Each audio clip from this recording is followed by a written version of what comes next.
آج میں ایک اور مضمون شروع کر رہا ہوں اور شاید وہ بھی چند نشستوں تک دراز ہو جائے گا۔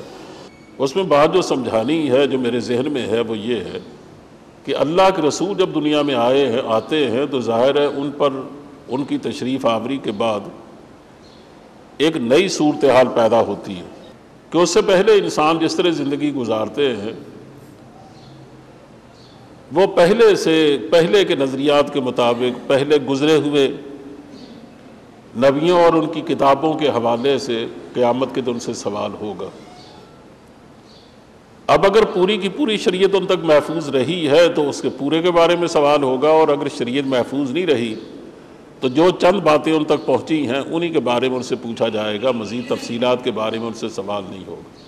اس کو مثال کے طور پہ یوں سمجھ لیجیے کہ جب تک حضرت عیسیٰ علیہ السلام تشریف نہیں لائے تو اس وقت تک جو لوگ مرے ہیں بنی اسرائیل میں سے، ان میں سے صرف ان باتوں کا سوال ان سے کیا جائے گا جو تورات میں موجود تھیں، اور جو پہلے لوگوں نے نکال پھینکی اور یا تحریف کر ڈالی تو ظاہر ان کا سوال ان سے نہیں ہوگا۔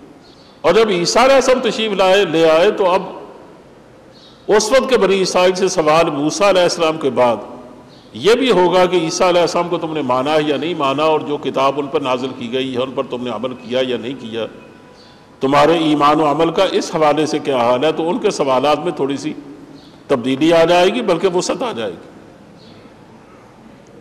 تو اس کا مطلب یہ ہے کہ ہر نبی کے آنے کے بعد ایک نئی امت وجود میں آتی ہے، اور قیامت کے دن جو حساب کتاب ہوگا وہ اس نئے نبی اور اس کے لائے آئی ہوئی شریعت کے مطابق ہوگا۔ تو اس کا مطلب یہ ہے کہ ہر دور میں جو لوگ زندگی گزارتے ہیں ان کا بنیادی دین یعنی کہنا چاہیے وہ چیزیں جن پر ان کو بہت زور دینا چاہیے اور بڑا احساس رکھنا چاہیے، وہ یہ ہے کہ جس نبی کو وہ مانتی ہیں، جن کتابوں کو مانتی ہیں، ان کے بارے میں ان کے ایمان کا عالم کیا ہے اور ان پر ان کے عمل کی حالت کیا ہے۔ یہ ہر دور میں جو بھی رسول آئے ہیں ان کے بارے میں یہی ایک اصول ہے، یہی اصول آج بھی ہے۔ البتہ آج اس میں تھوڑی سی تبدیلی یہ آئی ہے کہ پہلے تو اس بات کا امکان رہتا تھا کہ اس وقت کوئی نیا نبی کوئی نیا رسول آ جائے، لیکن نبی کریم صلی اللہ علیہ وسلم کی تشریف آوری کے بعد یہ امکان تو ختم ہو گیا کہ قیامت تک کوئی نیا رسول یا نیا نبی آئے گا۔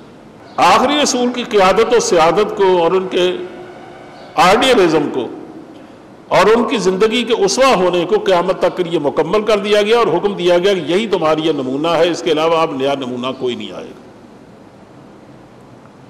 اور جو ان پر کتاب اتاری گئی اس کے بارے میں حکم کر دے دیا گیا کہ یہ کتاب آخری کتاب ہے، اس میں تمہارے دین کی بنیادیں فراہم کر دی گئی ہیں، اب اس میں کوئی تبدیلی قیامت تک نہیں ہوگی، کوئی نئی کتاب نہیں آئے گی۔ اس لیے اس کی حفاظت کی بھی ذمہ داری پروردگار نے خود لی، اور چونکہ اس کی تشریحات اللہ کے نبی کے حوالے سے ہمارے سامنے آتی ہیں تو کتاب کی حفاظت کا ایک یہ بھی پہلو ہے کہ اگر اس کو پوری کی طرح اس کی تعلیم کو محفوظ رکھنا ہے تو ظاہر یقینی بات ہے کہ نبی کریم صلی اللہ علیہ وسلم کی تشریحات کو، جسے ہم سنت کہتے ہیں، اسے بھی اسی طرح محفوظ رکھا جائے جیسے قرآن کریم کو محفوظ رکھا گیا۔ چنانچہ اللہ نے اس کے بھی اسباب پیدا فرمائے۔ اس لیے اب ہمارے غور و فکر کی جو بات ہے اصل میں وہ یہ ہے کہ ہمارا دین وہ ہے جو قرآن و سنت میں محفوظ ہے۔ قیامت تک یہ اگر کوئی رہنما ذات ہے تو وہ صرف وہ ہے جس کو ہم محمد رسول اللہ صلی اللہ علیہ وسلم کہتے ہیں۔ ان کے ساتھ ہمارا جو تعلق جس طرح شریعت نے واضح کر دیا ہے اسی کے بارے میں کل کو ہم سے سوال ہوگا، اور وہی ہمارے دین کی اصل بنیاد ہے۔ اس لحاظ سے جب ہم غور کرتے ہیں تو چار چیزیں ہمارے سامنے آتی ہیں جو سورہ اعراف نے اس کو واضح کیا ہے کہ اللہ کے آخری رسول سے ہمارا جو تعلق ہے اس کی چار بنیادیں ہیں، یا اللہ کے آخری رسول کے جو ہم پر حقوق ہیں وہ چار نوعیت کے ہیں۔ جب تک ان میں سے ہم ہر طرح کے حقوق ادا نہیں کریں گے تو قیامت کے دن اللہ کے بارے میں اور اللہ کے رسول کے بارے میں جب ہم سے سوال کیا جائے گا تو ظاہر ہے جہاں کہیں ہم نے کوتاہی کی ہوگی وہاں ہم پکڑے جائیں۔ اس لیے اس وقت تو سب سے پہلے ہمیں یہ سوچنا ہے اور یہ طے کرنا اور یہ سمجھ لینا ہے کہ نبی کریم صلی اللہ علیہ وسلم پر کے ہم پر حقوق کیا، وہ حقوق ہیں جن کو تسلیم کرنے سے ایمان مکمل ہوتا ہے اور جن کی ادائیگی سے اعمال واضح ہوتے ہیں اور اعمال مکمل ہوتے ہیں۔ اس میں اگر ذرا سی بھی کمی بیشی ہوگی اور اس میں اگر ہم نے سمجھنے میں یا عمل کرنے میں تساہل سے کام لیا تو ظاہر قیامت کے دن پہ نجات بڑی مشکل ہو جائے گی۔ بلکہ اگر میں یہ کہوں کہ دنیا میں اس حوالے سے کچھ وعدے کیے گئے ہیں اس امت سے، ان حوالوں کی تکمیل کا بھی کوئی سوال پیدا نہیں ہوتا اگر ہم نے ان 4 تعلقات، یہ 4 حقوق کے حوالے سے اپنی پوزیشن واضح نہ کی اور اپنے آپ کو درست نہ کیا۔ اسے میں 1-2 کر کے ان 4 باتوں کو آپ کے سامنے واضح کرنا چاہتا ہوں۔ نبی کریم صلی اللہ علیہ وسلم کا جو ہم سے تعلق ہے یا حضور کا جو پہلا حق ہے ہم پر،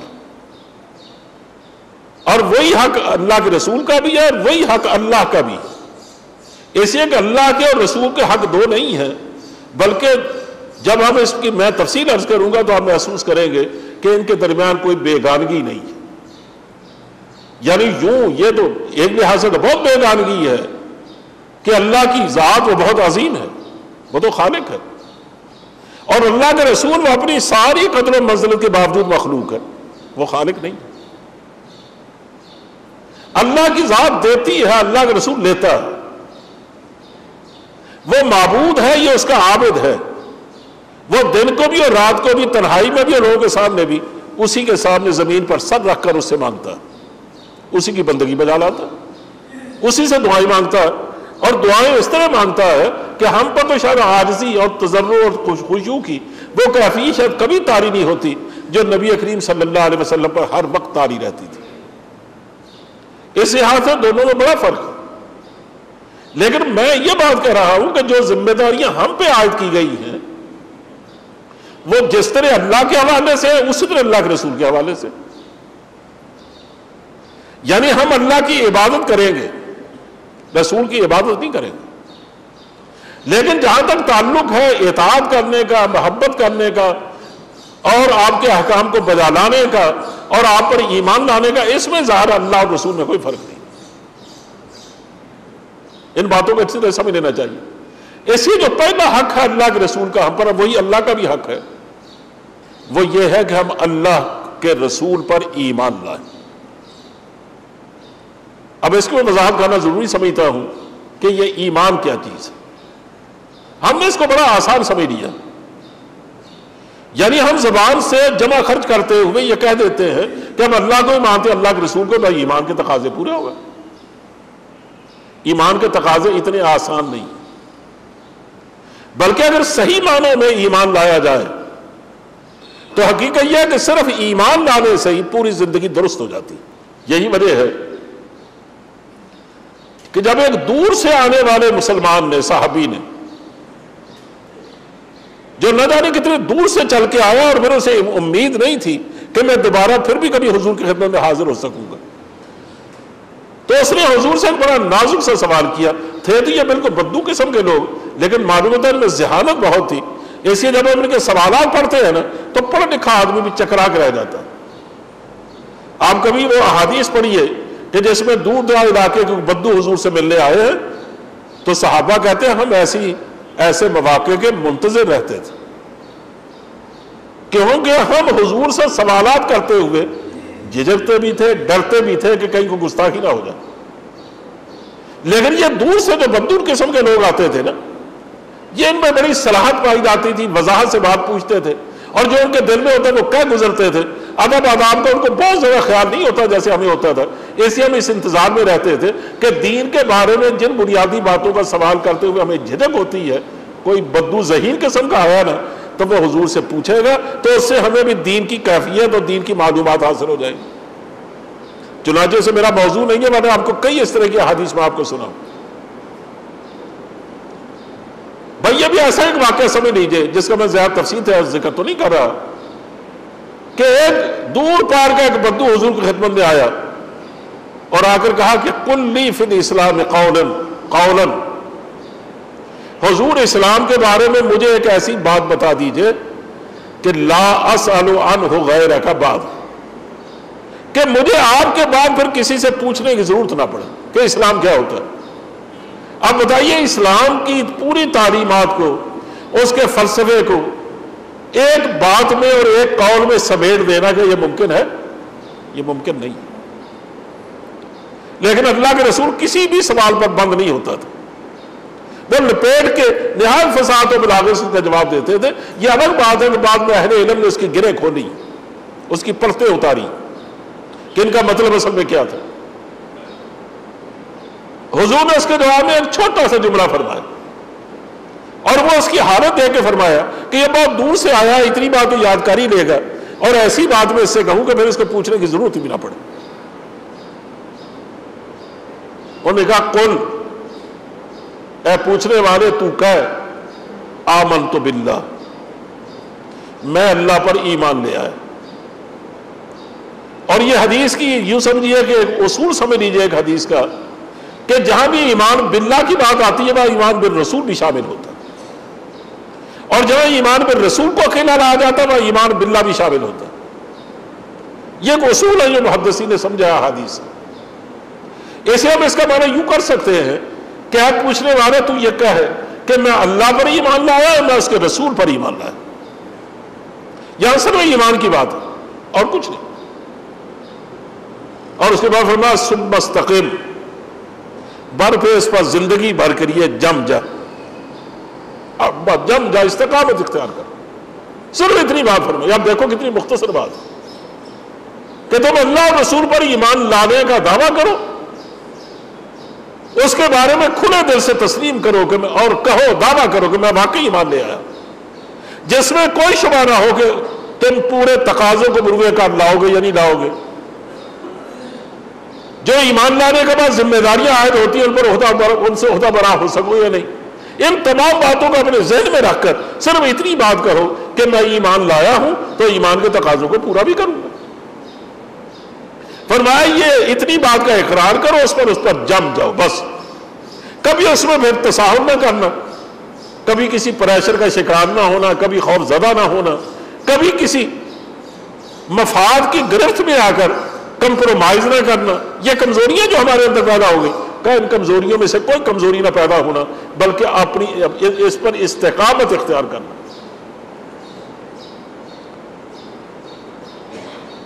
یہ سن کر وہیں سے وہ شخص پلٹا، اور پلٹتے ہوئے اس نے ایک بات کہی یہاں حضرت صلی اللہ علیہ وسلم سے، کہا واللہ یا رسول اللہ لا ازید فیہ ولا انقص، یا فیہا ولا انقص۔ اے اللہ کے رسول میں قسم کھا کے کہتا ہوں کہ جو آپ نے فرمایا ہے نا، اب زندگی بھر نہ اس میں کمی کروں گا نہ اس میں زیادتی کروں گا۔ کیسے صحیح لوگ تھے۔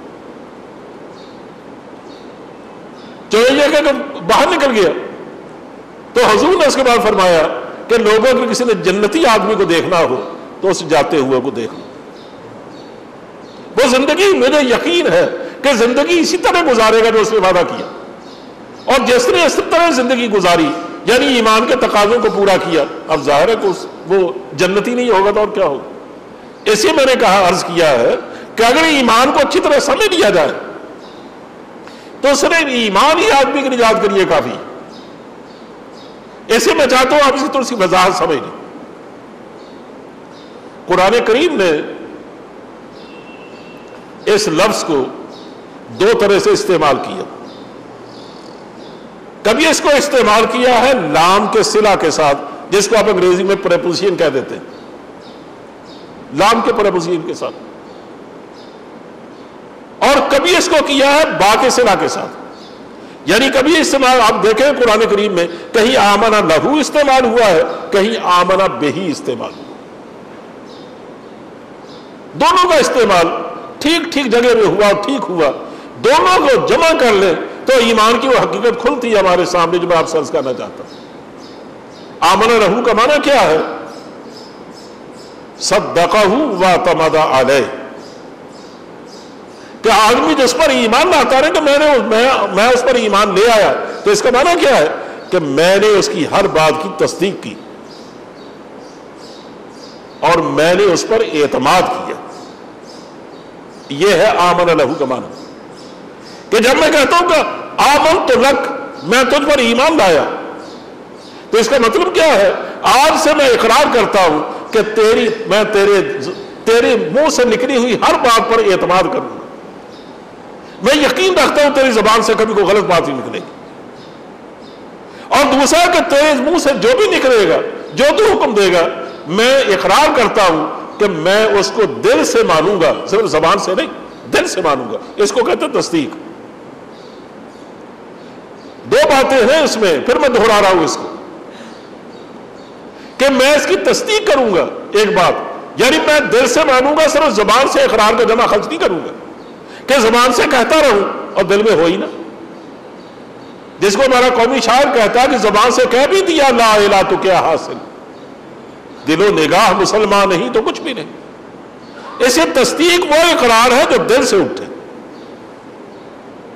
اور دوسری جگہ اس نے زیادہ وسعت کے ساتھ کہا اقبال نے کہ تو عرب ہو یا عجم ہو، تیرا لا الہ الا لغت غریب جب تک تیرا دل نہ دے گواہی۔ ایک اوپری سی بات ہے، اس کا کوئی فائدہ نہیں، اور اس میں کوئی تخصیص نہیں ہے کہ صرف ہمارے لیے، عربوں کے لیے بھی یہی ہے اور عجمیوں کے لیے بھی یہی۔ جب تک وہ دل کے اقرار کے ساتھ، دل کی تصدیق کے ساتھ، دل کے ٹھک جانے کے ساتھ اقرار نہیں کریں گے جن باتوں کا اقرار کرنا ضروری ہے، اس وقت اس کا کوئی فائدہ نہیں۔ اور یہ اقرار کس بنیاد پر کریں گے؟ اس بنیاد پر نہیں کہ آپ نے جو کچھ مجھے فرمایا ہے میں اس لیے دل سے اسے مانتا ہوں کہ میری عقل اسے تسلیم کرتی، وقت کا چلن اسے تسلیم کرتا، آج کا علم اس کی تائید میں ہے، تاریخی شواہد اس کی تائید کرتے ہیں، اس لیے میں اس کو مانتا ہوں۔ یہ نہیں، ہرگز نہیں۔ اگر کوئی آدمی اس لیے اللہ کے رسول کی بات مانتا ہے کہ میری عقل مانتی ہے، اسے اللہ کے رسول کو نہیں مانا، اسے وہ عقل پر ہی مانتا ہے، وہ تو عقل کا مومن ہے، اللہ کے رسول کا نہیں۔ اگر وہ کہتا ہے کہ آج کا دور کا علم اس کا ساتھ دیتا ہے تو اس کا مطلب یہ ہے کہ وہ دور پر ہی ایمان لایا ہے، اللہ کے رسول پر نہیں لایا۔ اور ایمان لانے کا حکم اللہ اور اس کے رسول پر ہے، کسی اور چیز پر نہیں۔ اور اس میں یہ قید ہے کہ چاہے اس بات کو وقت مانے یا نہ مانے، دنیا کا چلن اسے تسلیم کرے یا نہ کرے، تمہاری عقل اسے باور کرتی یا نہیں کرتی، تمہارے اپنے وضع کرتا پیمانوں میں فٹ ہوتا ہے یا نہیں ہوتا، قطع نظر سے گھاٹ بھاگ میں جائیں یہ باتیں، اس سے کوئی پرواہ نہیں ہے۔ ہمیں صرف اتنی بات چاہیے کہ کیا یہ بات اللہ کے رسول نے فرمائی ہے؟ اگر فرمائی ہے تو ہم اس بات کا تو انکار کر سکتے ہیں کہ صبح سورج شاید نہ نکلے۔ کوئی اگر مجھے یہ کہے نا کہ یقین جانو صبح سورج نہیں نکلے گا، اگر یہ بات غلط ہے لیکن امکان ہے کہ میں اس کو مان لوں۔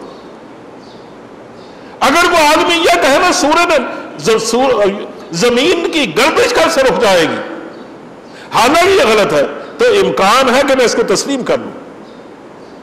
کوئی آدمی یہ کہے کہ چاند سے اس کی تابانی چھین لی جائے گی تو میں تسلیم کر لوں گا کہ شاید ایسا ہو جائے۔ ایسی کہ ان چیزوں کے امکانات موجود ہیں۔ اگر کوئی یہ کہے کہ کو زمین پھٹ جائے گی تو میں شاید مان لوں، ایسے کہ امکان اس کا بھی ہے۔ کوئی یہ کہے کہ نتی کے دو پارٹ مل گئے ہیں جبکہ ایسا نہیں ہوتا، میں اسے بھی مان لوں گا۔ لیکن یہ بات میں کبھی نہیں مانوں گا کہ نبی کریم صلی اللہ علیہ وسلم نے کوئی بات فرمائی ہے اور پھر وہ غلط بھی ہو سکتی ہے، اس لیے کہ میں ان پر ایمان لا چکا۔ تو ایمان کا معنی کیا ہے کہ میں ہر اس بات کو تسلیم کروں جو حضور نے فرمائی، یا جس کی حضور نے تائید فرمائی، یا جس کو حضور نے پسند فرمایا، یا جس کو ناپسند فرمایا، میں اس کو تسلیم کر لوں، کیونکہ میں یہ ایمان رکھتا ہوں اس بات کا کہ حضور کی زبان سے کبھی غلط بات نہیں نکل سکتی۔ صدیق اکبر سے ابو جہل نے کہا تھا نا کہ دیکھو تمہارا کیا خیال ہے، کیا ایک رات میں آدمی بیت المقدس سے ہو کر آ سکتا ہے؟ اس نے آسمانوں کی بات نہیں کی، بیت المقدس سے، جو ظاہر ملک شام میں تھا، آج اردن میں ہے یا اسرائیل میں کہہ لیجئے،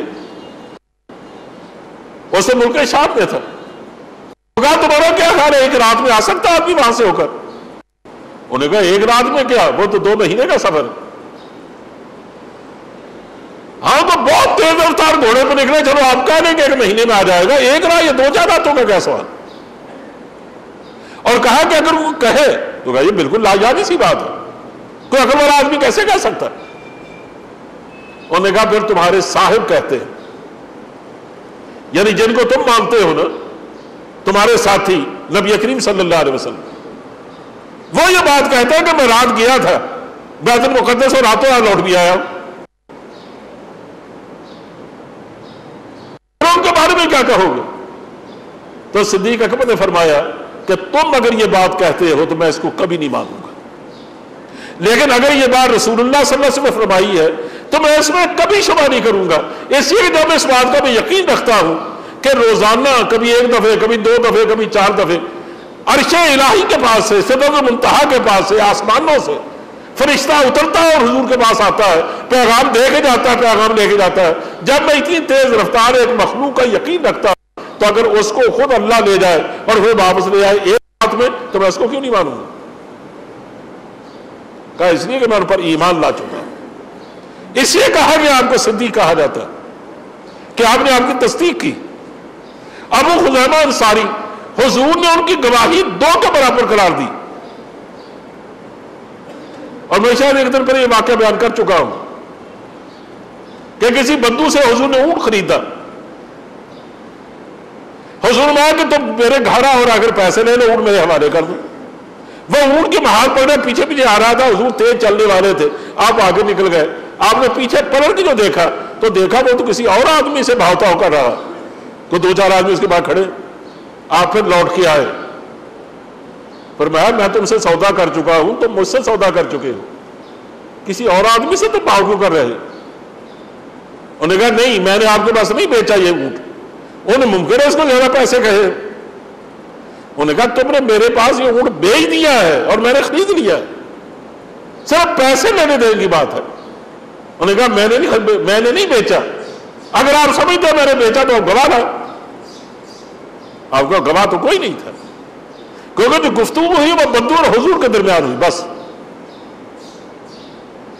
اتنے میں ابو خزیمہ انصاری تشریف لے آئے۔ انہوں نے جب بات سنی انہوں نے کہا میں گواہی دیتا ہوں کہ حضور نے تم سے خریدا تھا۔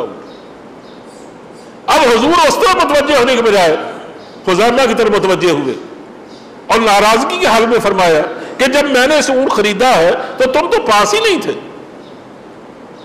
تو ظاہر مسلمان کے بھی غلط بیانی نہیں کیا کرتا، تو تم نے کیسے کہہ دیا کہ میں گواہی دیتا ہوں؟ گواہی تو آدمی اپنی آنکھوں سے دیکھے ہوئی بات یا کانوں سے سنی ہوئی بات کی دیتا ہے، تم کیسے دے رہے؟ انہوں نے کہا یا رسول اللہ میں نے جبریل کو دیکھا لیکن میں تصدیق کرتا ہوں کہ آپ پر جبریل اللہ کا کلام لے کے اترتا ہے، میں مانتا ہوں کہ روزانہ آپ کے پاس فرشتے آتے، میں تسلیم کرتا ہوں کہ اللہ نے آپ کو جنت اور دوزخ دکھائے، اور نہ جانے میں آپ کے حوالے سے کیا کیا تسلیم کرتا ہوں، اس لیے کہ وہ آپ کے ارشادات ہیں، میرے پاس تو کوئی گواہی نہیں ہے۔ اگر اتنی بڑی بڑی باتیں آپ کے کہنے پر میں مانتا ہوں تو کیا یہ میں گواہی نہ دوں کہ آپ نے اونٹ خریدا، کیونکہ آپ کہہ رہے ہیں کہ میں نے اونٹ خریدا۔ حضور نے خوش ہو کر اس دن سے اعلان فرمایا کہ آج کے بعد خزیمہ کی گواہی 2 آدمیوں کے برابر ہوگی، وہ اکیلا گواہی دے گا تو سمجھا جائے گا کہ 2 آدمی گواہی دے رہے ہیں۔ تو مجھے کہنا یہ ہے کہ ہم جو ایمان رکھتے ہیں نبی کریم صلی اللہ علیہ وسلم پر، اس کے معنی میں یہ بات شامل ہے، اس کی حقیقت میں کہ ایمان کا معنی کیا ہے کہ اللہ کے رسول کے اعتماد پر کہ وہ کبھی غلط بیانی نہیں کرتے، ہم دل سے اس کی تصدیق کریں جو حضور فرمائے، کہ دل میں ٹھک جائے ہر وہ بات جو حضور نے فرمائی ہو، چاہے وہ وقت کے حالات اس کو قبول کرے یا نہ کرے۔ ایک تو یہ معنی، دوسرا کبھی آمنہ کا لفظ استعمال ہوتا ہے بے ہی کے ساتھ، با کے ساتھ، آمنہ بے ہی، جیسے میں نے آپ کے سامنے آیت پڑھی ہے اس میں با کا صلہ آیا ہے کہ یا ایھا الذین آمنوا آمنوا باللہ ورسولہ، یا با کا استعمال، تو با کا معنی کیا ہوتا ہے؟ آمنہ بے ہی کا معنی کیا ہے؟ اہل لغت سے پوچھو، وہ کہتا ہے اس کا معنی ایقن بہ، کہ میں آپ پر ایمان لایا کا معنی کیا ہے کہ میں نے یقین پیدا کر لیا اپنے اندر، میں یقین لے آیا ہوں اس بات کا کہ آپ جو کچھ بھی فرماتے ہیں جو کچھ فرمائیں گے اپنی زندگی میں کبھی وہ غلط نہیں ہو سکتا، اس کا میں نے یقین کر لیا۔ تو اس کا مطلب یہ ہے کہ آپ پر اعتماد کرنا، آپ کی بات کو یقین سے ماننا اور دل کی تصدیق کے ساتھ ماننا، یہ کم سے کم ایمان کا مفہوم ہے. اور صحابہ کی پوری زندگی میں ہم اسی کا عمل دیکھتے کہ جب بھی کبھی کوئی بات حضور نے فرمائی ہے. مثلا ایک مثال دیتا ہوں. جنگ خندق میں مسلمانوں کی تعداد 3000 تھی، کل 3000، اور وہ بھی سارے لڑنے کے قابل نہیں تھے. اور جن لوگوں نے آ کر مدینہ کا محاصرہ کیا وہ پورے عرب کی منتخب قوت تھی، جن کی تعداد 10,000 سے لے کر 24,000 تک کہی جاتی. اتنی بڑی فوج نے عرب میں کبھی کسی علاقے پر حملہ نہیں کیا تھا. اور یہ لوگ بھی وہ تھے کہ جن کی شجاعت اور جن کی بہادری اور جن کی جنگجوئی اور جن کی تلوار زنی میں کوئی کلام نہیں تھا. لوگ مانتے تھے ان میں سے بعض آدمیوں کے بارے میں یہ کہا جاتا تھا کہ ان میں سے ایک بہادر 1,000 آدمی کے برابر. مثلا ابن عبد الود اس میں شامل تھا، وہ 1,000 آدمی کے برابر سمجھاتا تھا. ایسے بڑے بڑے جنگجو قسم کے لوگ، بہادر قسم کے لوگ تھے جن کی تعداد میں نے اس کے 24,000 تک کہی جاتی. انہوں نے جب حملہ کیا مدینے پر تو اس کے ساتھ کوئی چارہ کار نہیں تھا کہ حضور نے خندق کھدوائی، غالباً کو 1700 گز لمبی، مدینے کے ایک محلے سے لے کر بلکہ وہاں سے جہاں تک باغات تھے تقریباً کوہ احد تک اتنی لمبی خندق کھودی گئی. اور ادھر سے قریش کے آنے کا راستہ تھا. مکے والے پہلے پہنچے، اس کے بعد باقی لوگ آئے. انہوں نے آ کر دیکھا، ان کو خبر ہی نہیں تھی اور وہ تصور بھی نہیں رکھتے تھے. ایسے کہ عربوں میں ان کی جنگوں میں خندق کھودنے کا کوئی اس سے پہلے کوئی مثال ہی نہیں ملتی. انہوں نے جب دیکھا سامنے خندق ہے اور خندق بھی اتنی چوڑی، اتنی گہری اور پانی بھرا ہوا اس میں کہ اس کو عبور ہی نہیں کیا جا سکتا. اب وہ ہکے بکے کھڑے ہیں کہ کریں کیا.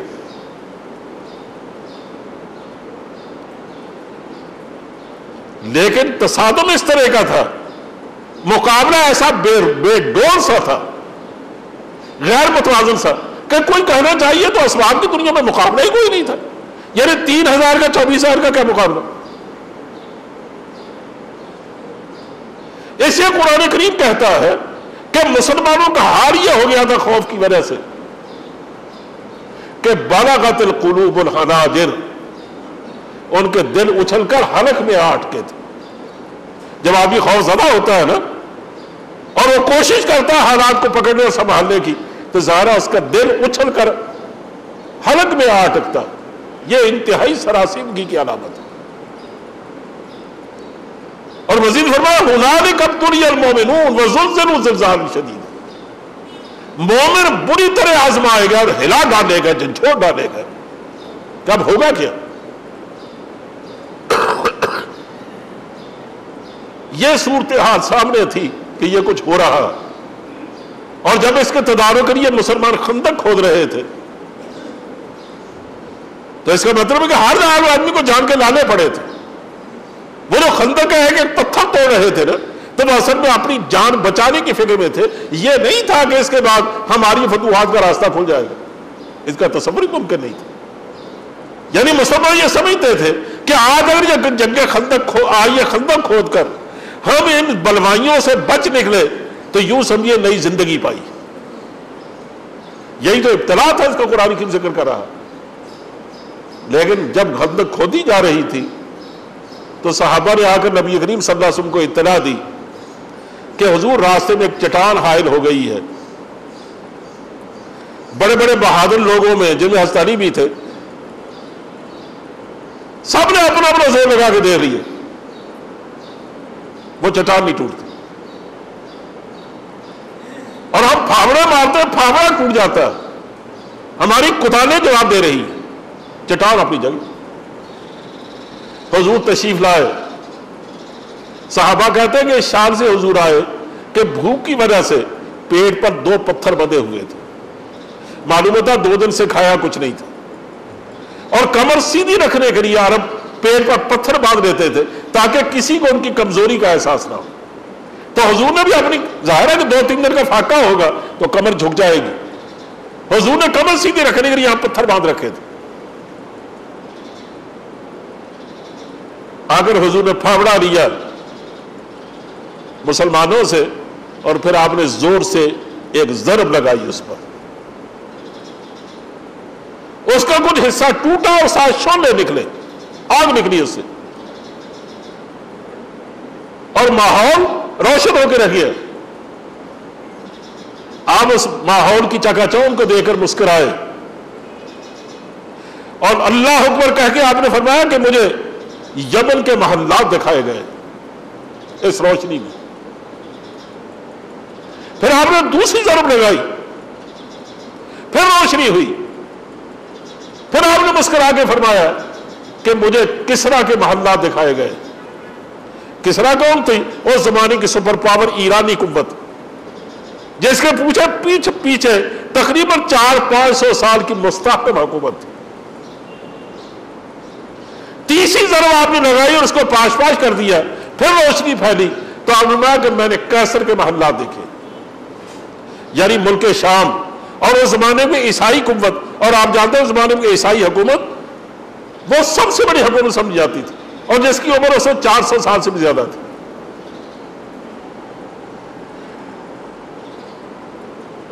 یہ کہنے کے بعد آپ نے فرمایا کہ مسلمانوں تمہیں مبارک ہو،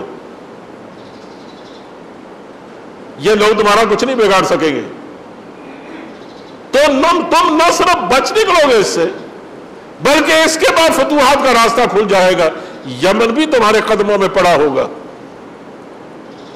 اور وقت کی دو بڑی قوتیں جو اپنے آپ کو بگ پاور نہیں بلکہ نہ جانے اس سے بڑا کیا کیا سمجھتی ہے، جیسے آج امریکہ سمجھتا اپنے آپ کو سپر پاور کہتا ہے، حالانکہ سپر پاور صرف اللہ کی ذات ہے، میں اس کو زیادہ بگ پاور کہہ سکتا ہوں۔ حضور کہ یہ جو بڑی بڑی قوتیں تمہارے سامنے کیسر و کسرا کی، کہا یہ بھی کل کو تمہارے قدموں میں پڑی ہوں گی۔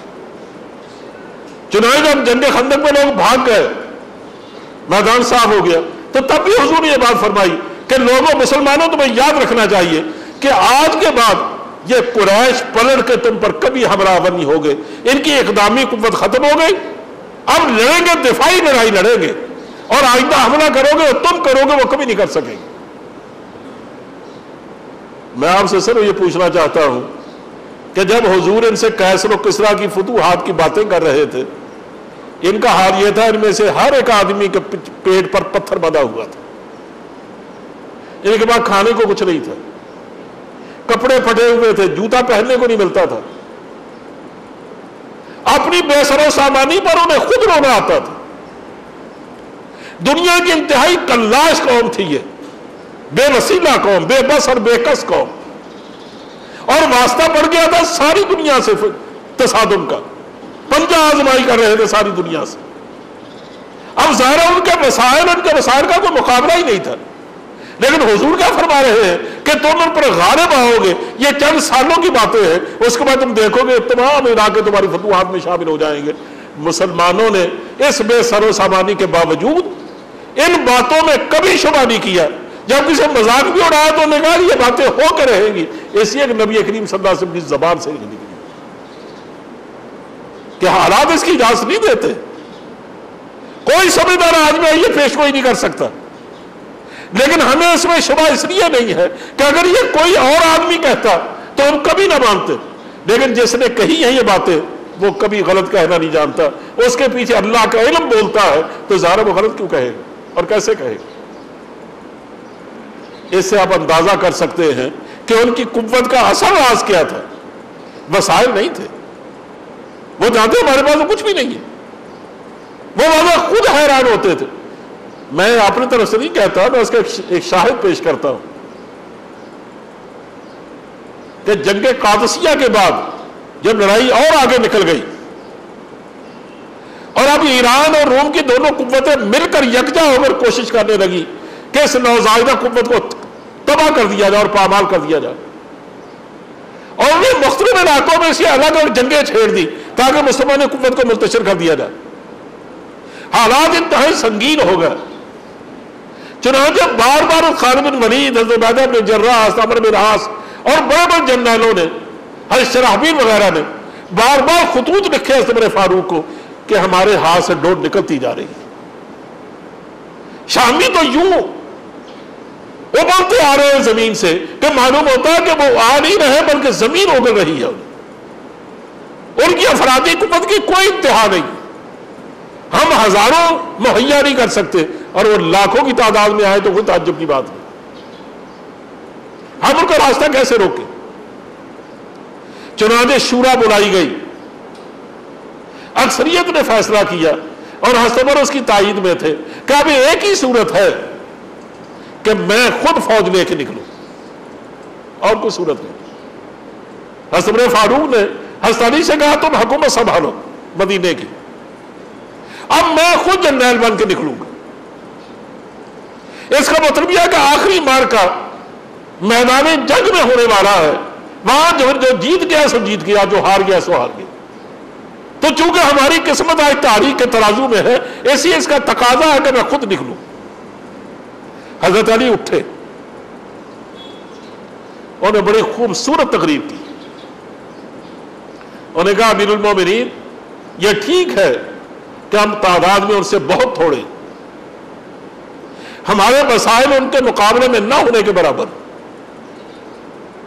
یہ ٹھیک ہے حالات بہت شدید ہو گئے ہیں اور اس کا تقاضا یہ ہے کہ ہماری پوری قوت اس راستے میں نکل کھڑی ہو، اور وہ اسی طرح ہوگا کہ آپ خود نکلے، لیکن میں اس کے حق میں نہیں۔ انہوں نے سوال کرتے ہوئے کہا امیر المومنین مجھے یہ بتایا جائے کہ پہلے جن جنگوں میں ہم نے فتح پائی ہے کیا وسائل نے فتح پائی ہے؟ ہمارے پاس فوج کب زیادہ تھی؟ ہمارے پاس وسائل کب تھے؟ ہم تو ہمیشہ ہی تھوڑے رہے، اور جو ظاہر میں نگاہیں دیکھتی تھی وہ ہمیشہ میں تنبؤ کرتی رہی کہ دیکھنا رک جاؤ، تمہیں ایمان نے دھوکے میں ڈال رکھا ہے، دیکھو تم تباہ ہو جاؤ گے، آگے بڑھنے کی کوشش نہ کرو۔ کہا ہم نے کبھی پرواہ نہیں کی، ہم نے صرف وقت کا حالات کو سمجھا، ایمان پر بھروسہ کیا، اللہ کی ذات پر اعتماد کیا، اور ہم میدان میں نکل کھڑے ہوئے۔ تو جب بھی ہم کامیاب ہوئے ہیں اللہ کی تائید و نصرت سے ہوئے ہیں، وسائل سے تو نہیں ہوئے۔ جب ہماری پوری تاریخ یہ کہتی ہے کہ ہم کبھی وسائل کا مقابلہ میں کبھی ہم نے سوچا ہی نہیں، تو پھر آج پریشان ہونے کی کیا بات ہے؟ کہا جہاں تک آپ کے نکلنے کا تعلق ہے، کہا میں اس کی کبھی تائید نہیں کر سکتا، آپ مدار المحام ہیں۔ آپ نے مثال دے کر کہا کہ جیسے چکی چلتی ہے نا تو اس کا جو پتھر گھومتا ہے وہ گھومتا ہے اس دھرے کے ارد گرد جس کے اندر وہ پرویا ہوا ہوتا، درمیان میں ہوتا نا کیل، کہا آپ کی حیثیت اس کیل کی ہے، آپ وہ مدار ہے۔ آپ اگر وہ ٹوٹ گیا تو یہ پتھر کسی کام کا نہیں۔ کہا دنیا جب دیکھے گی نا خود امیر مومنین آ گئے ہیں، وہ ہر ممکن کوشش کرے گی آپ کو توڑ ڈالے، اور اگر خدا نے خواستہ آپ کی جگہ خالی ہو گئی تو کوئی لینے والا نہیں ہوگا اور یہ امت منتشر ہو جائے گی۔ اسے آپ مدینے میں بیٹھ کر اس امت سے فوجیں تیار کر کے بھیجیں اور یہ معاملہ اپنے جنرلوں کے سپرد کریں۔ جس خدا نے پہلے ہمیں ہمت اور طاقت دی ہے وہی آج بھی دے گا، پہلے وہ صفت عطا فرمائی ہے آج بھی دے گا۔